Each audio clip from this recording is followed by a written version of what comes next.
to live in Tennessee. We lived there for almost 5 years, and we ended up buying a house in a rural area, although we are very much probably more urban people. But it's cheaper to buy a house in rural areas. So we ended up landing in a town called Bon Aqua, and we're a part of a church called Restoration Church. Obviously we were technically still believers, very liberal. We let a lot of things slide, I guess. If you haven't heard my story from opening day, you'll have some parts from that. But there was a particular individual in our church. Her name was Miss B. And she was one of the most warm and friendly individuals that you would ever meet. She was one of those people that if you had a need or if you were going through something, she would totally be there for you.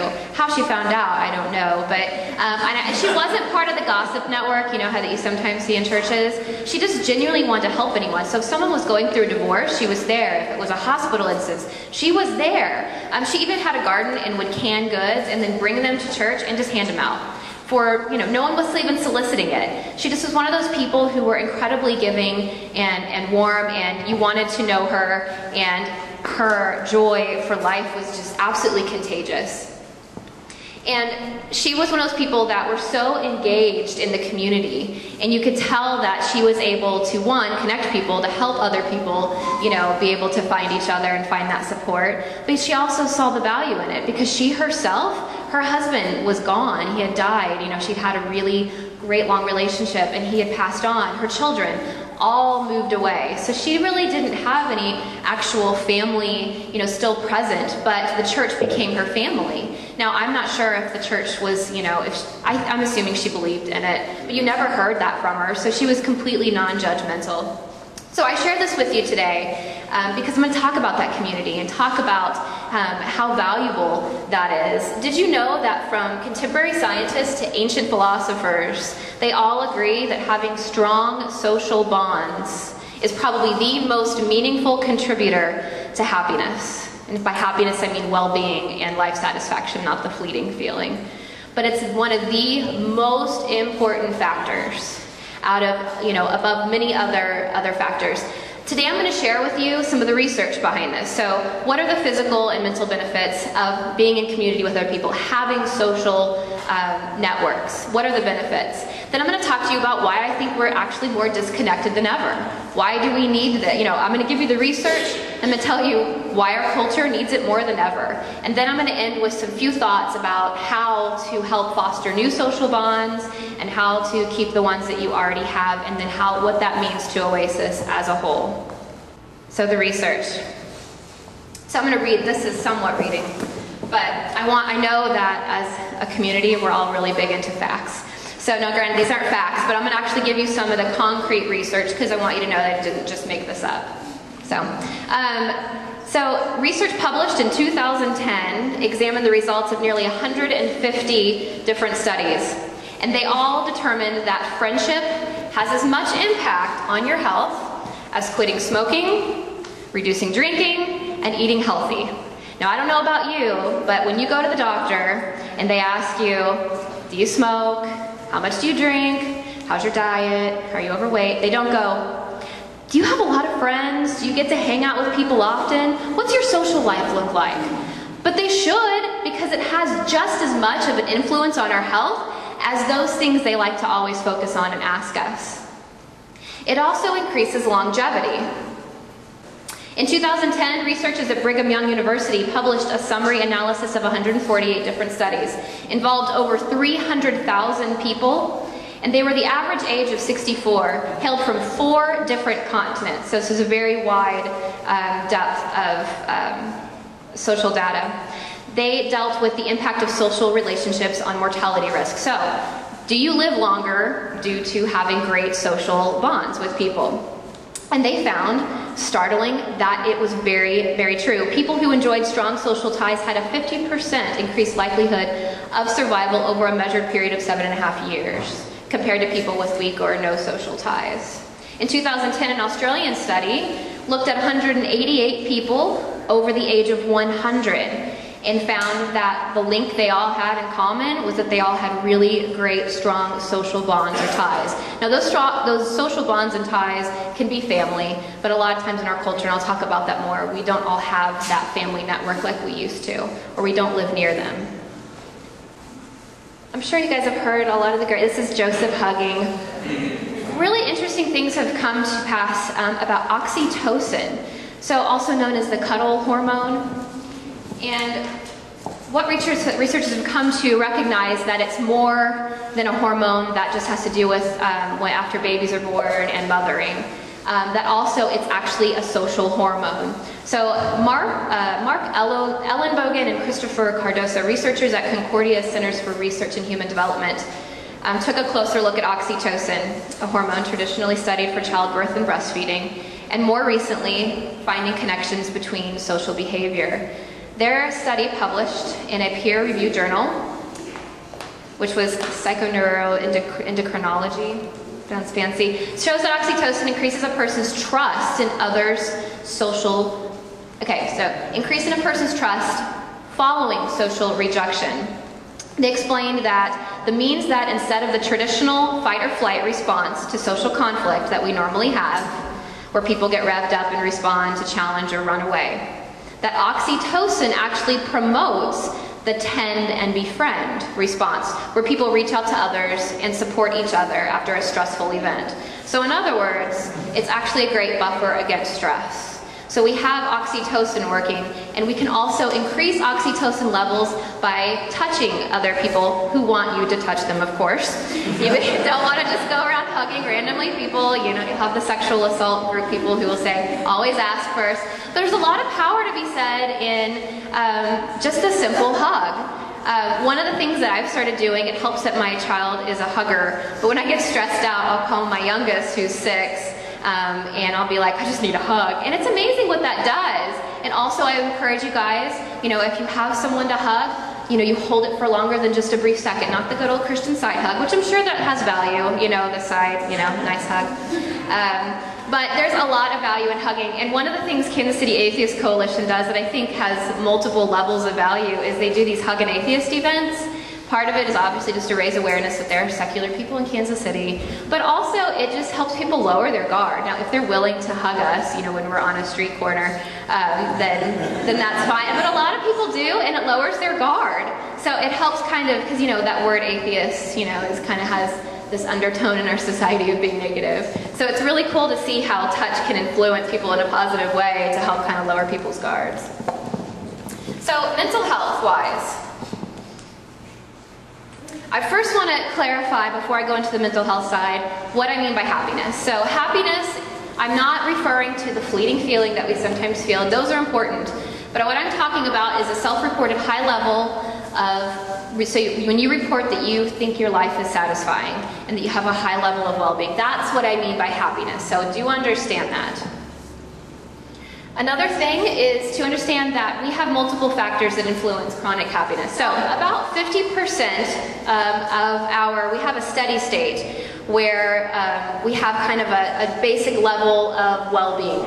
And that's 50%, they think so far, that is genetically predisposed. But that leaves 10% to your circumstances, only 10% to your circumstances, so hear that.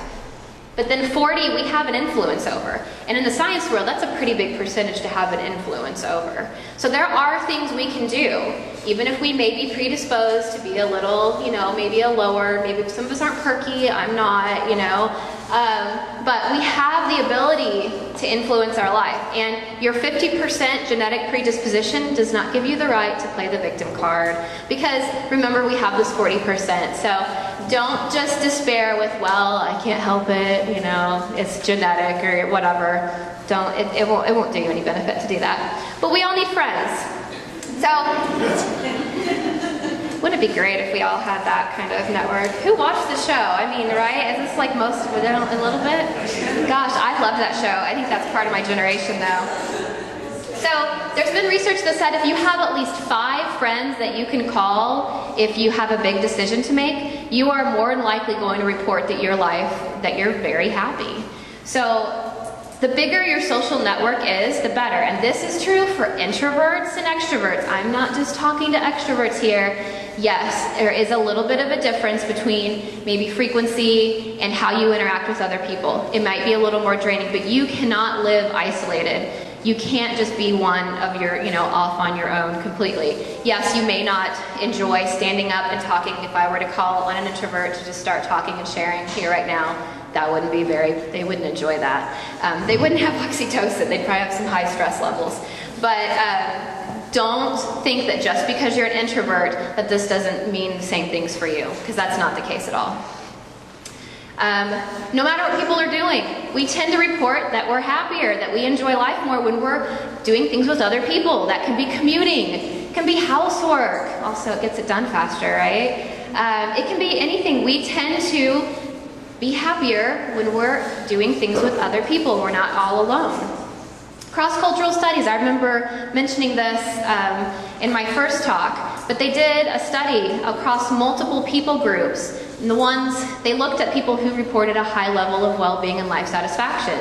And they all had in common that they had really, really great social support and social bonds. That was the only thing that tied them all together that was similar. I think that's pretty profound. Also, just social bonds are just a buffer against life challenges. They're inevitable, and if you think they're not inevitable, then I want to catch some of your luck. But in reality, we all deal with crap eventually. Life is hard. It can be incredibly amazing and wonderful, but it can be really hard. And so that's where the social support comes in. That's why it's so important.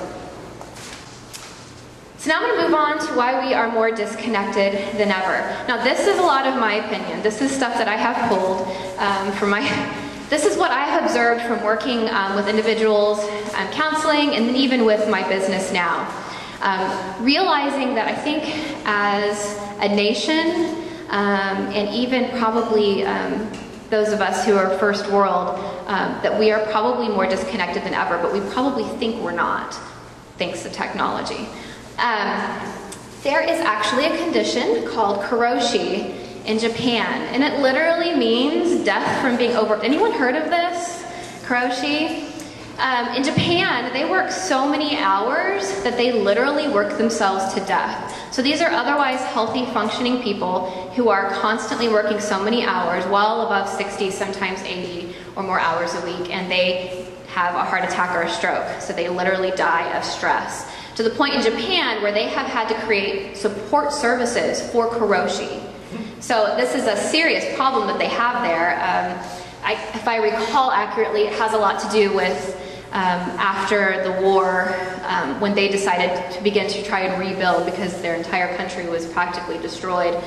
They put a lot of emphasis on work ethic and work. Work was going to get us to where we are. And this is one of the unfortunate results of that. So it's happening in Japan, and I would say that to a factor, we have that here. It may not be as epidemic, or we may not connect the two, but people work way too many hours here in the US. Most people don't even use their vacation time. Some people just let it expire and don't even go on vacation. Unlike in France, I think they just passed a law where you can't work more than 35 hours a week.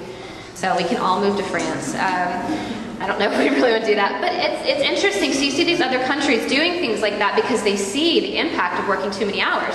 When you're working too much, you don't get to connect with other people. You might be connecting with other people at work, but I doubt that's very valuable, or that's not the kind of social connections that you need long term. You can't debrief, you can't de-stress. So when you're working all those insane hours and not being intentional about scheduling opportunities to connect with other people, you aren't able to create that stress buffer in a way for you to increase your level of well-being. I mean, who wants to work 80 hours a week?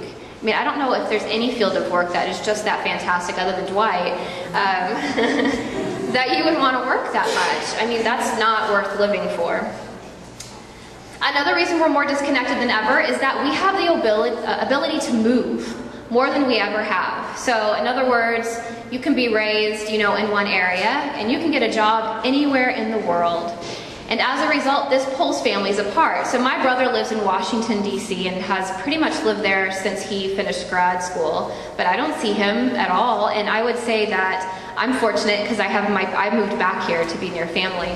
But there's so much value in that family structure. And obviously our family structures look so much different than they did years ago.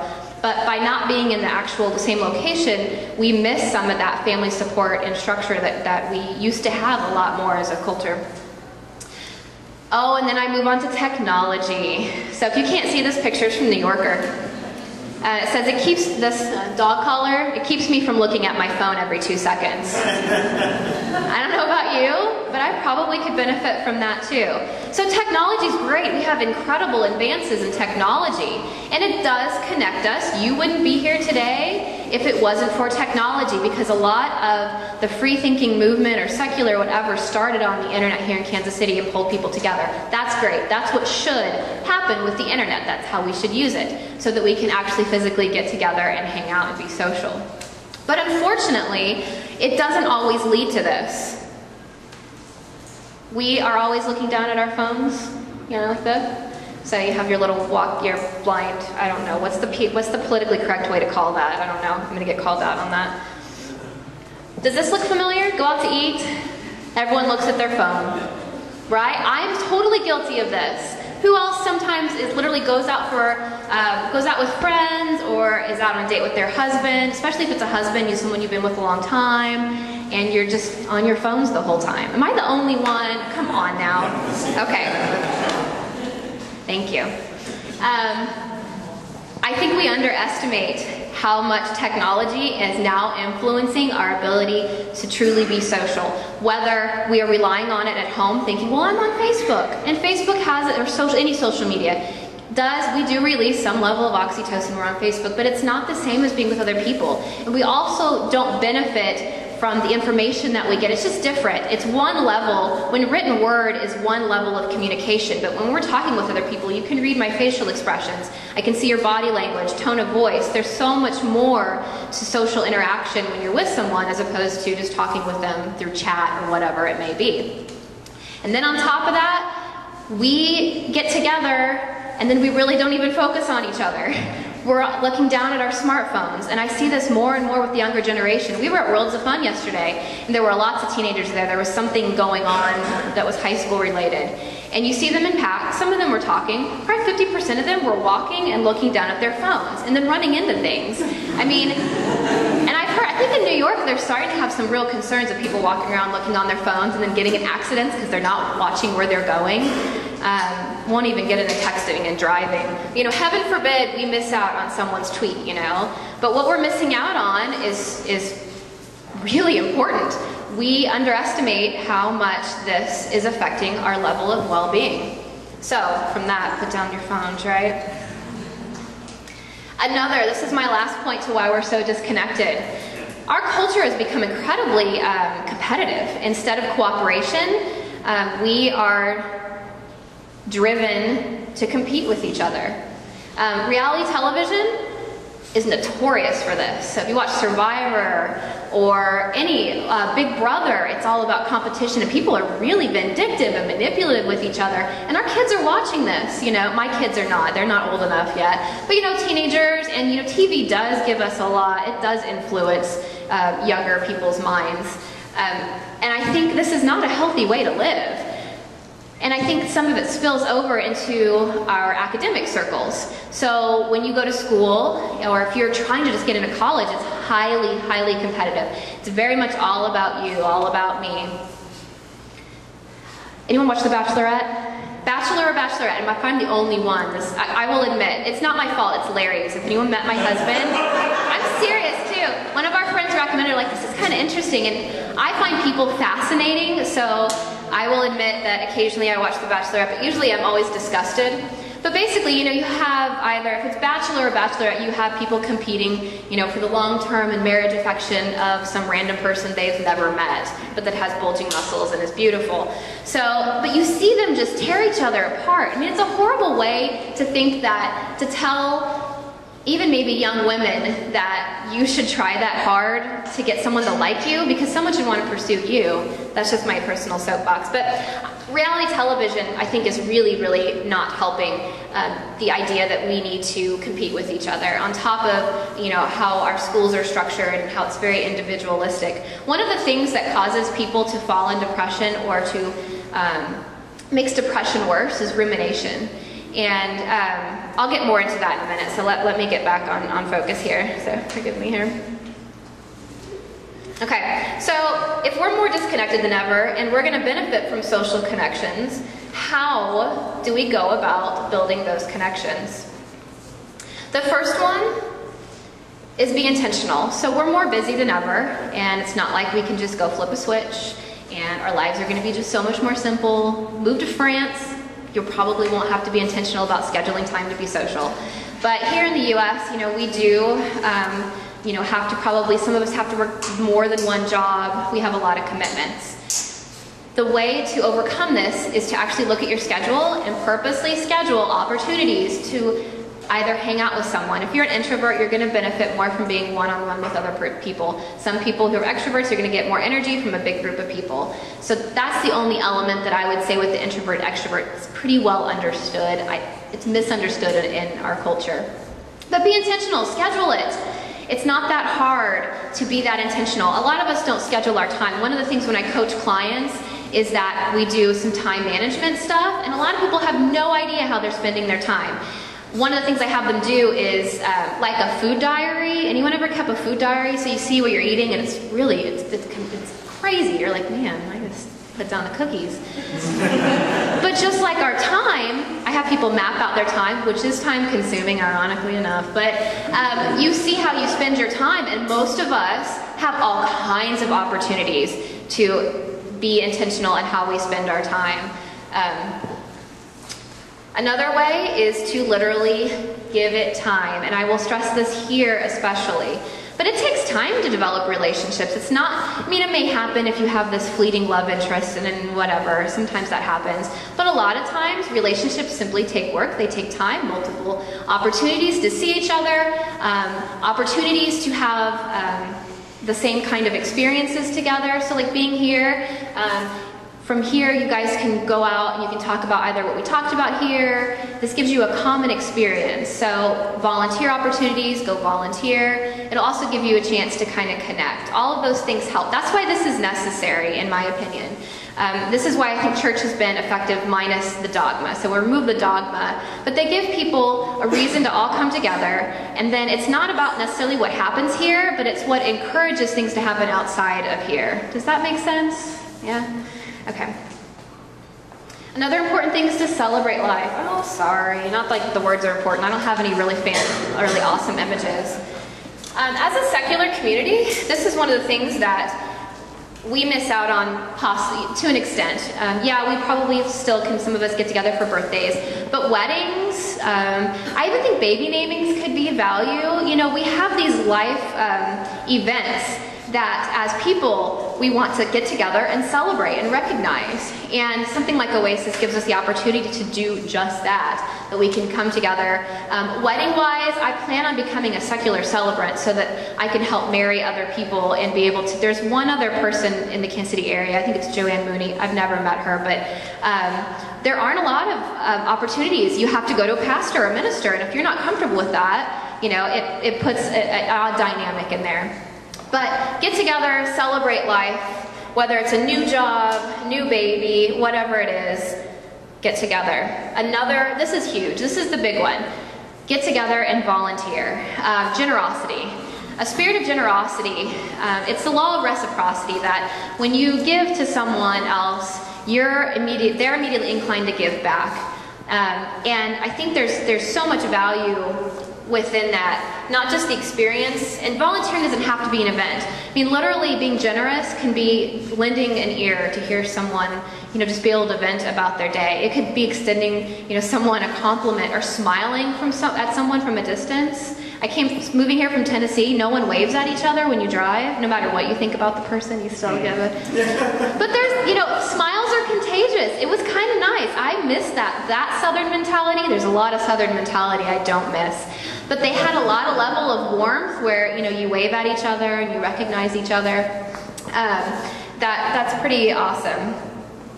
And this, being generous, is where I'm going to go into the rumination. It prevents you from becoming so self-focused. When we sit around and we think about, get inside ourselves, think about our problems when we're alone, we ruminate. So you're sitting, you have an issue, and you think about it some more, and then it kind of snowballs, and then you feel like you're in crisis, and you're just very pretty much a lot of self-interest. But when you're with other people, whether it's social, but especially when you're being generous in some way, whether it's a volunteering event or just helping someone else, you immediately step outside of yourself. And you have a much better chance of getting out of your head and also kind of breaking that cycle of rumination. So when you're considering how to be generous to others, this is where it's really great to recognize what skills and abilities you have. And this is where community is really powerful, because we're all really different. Granted, we have some things that are similar to, our being as being human, but we all bring different strengths and abilities to the table. And when we all live in community together, we can, we need each other.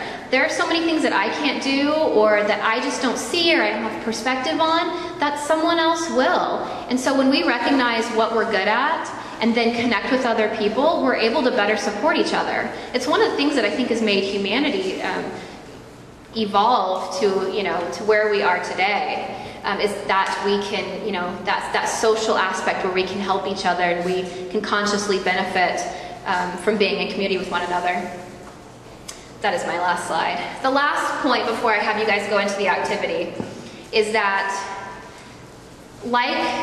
this is one instance where I am going to refer to church, and I want Oasis to be really conscious. So to build more relationships within this setting, I want you guys to be really conscious about just being welcoming and friendly to everyone. There hasn't been any issue with this, but the church goes to great length to make sure that everyone's warm and welcoming. Of course, they have an ulterior motive. We don't necessarily, we just want to build community. But also, so if you see a new face, go and say hi. I know that can be really hard and scary, because if I'm not in the role of going up and just introducing myself, then I have a really hard time with it. And then once I talk to someone, it breaks the ice. But it's okay to be a little uncomfortable every now and then. It helps us grow. But I just encourage you guys to see if you see new faces and introduce yourself, talk, get to know one another. Try not to stay within the groups that you already know. Feel free to venture outside of that. And I think that will really help us grow as a community here, and then grow at large and be able to actually influence the city of Kansas City for the better. Because the more organized we become, the more likely we can actually, have a voice in what's going on here in the city and be respected as well. So I'm going to move into our activity. And my whole purpose in this is just to get you guys talking with each other, but also just to kind of learn some more about each other. So if you've probably played this before, if you've been in college, it's called Two Truths. Sometimes there's more truths, but we're keeping this short, and one lie. So before you guys break into groups, just listen to me really quick. I'm going to explain it all, and then you guys can break into groups. So we're going to start by having you guys stay in your seats and writing down your 2 truths and 1 lie. Mix up the order so that it's not obvious, like you listed your lie at number 3. Or you can do that just to trick everyone. But you're going to write down 2 truths about yourself. It doesn't have to be your deep, dark secrets. I mean, it can literally be like, I like to eat hummus, or I think it's great to go shopping, or what do you do for a hobby? What did you do this weekend? Or, what do you think about this? Or even an opinion would be fine. What was your sport or your hobby as a child? Just think outside the box. If you want to reveal something deep, dark, and secret, go for it, but that's not what I'm aiming for here. And then make up a lie. So your goal is to trick the people in your group. You want them to not catch your lie. But it also, in turn, then people are going to learn a couple things about you. So before we get out of our seats, I'm going to give you 2 minutes to write down your 2 truths and 1 lie. And then we'll have you guys break into groups of 5 with people you don't know. And I know some of you, so I know who you know. I'm not call you out on it. No. So go ahead, take 2 minutes. Write that down really quick. And then you will have 10 minutes to share within your groups. And I'll explain that more too. So write down your 2 truths, 1 lie.